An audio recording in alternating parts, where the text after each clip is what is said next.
Kasus unik dialami Risma Melur, 21, warga Desa Lempuyang Bandar, Kecamatan W Pengubuan, Lampung Tengah. Dia mengadu ke Polresta Bandar Lampung karena mengaku pakaian miliknya ditilap. Risma menuturkan, peristiwa ini bermula saat pakaian miliknya seberat 11 kg dicuci di tempat jasa laundry yang ada di Raja Basah, Bandar Lampung, pada tanggal 20 November tahun 2020. Memang sudah 6 bulan lalu.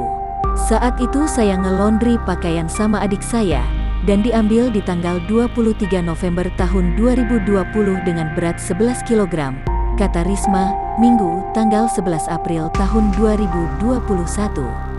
Namun saat hendak mengambil pakaiannya, Risma diberitahu pakaiannya sudah diambil seseorang yang mengaku sebagai temannya. Risma pun menaruh curiga pada dua wanita yang memiliki masalah dengannya. Saya tunjukkan foto kedua gadis itu dan benar, katanya yang ngambil mereka, sebutnya.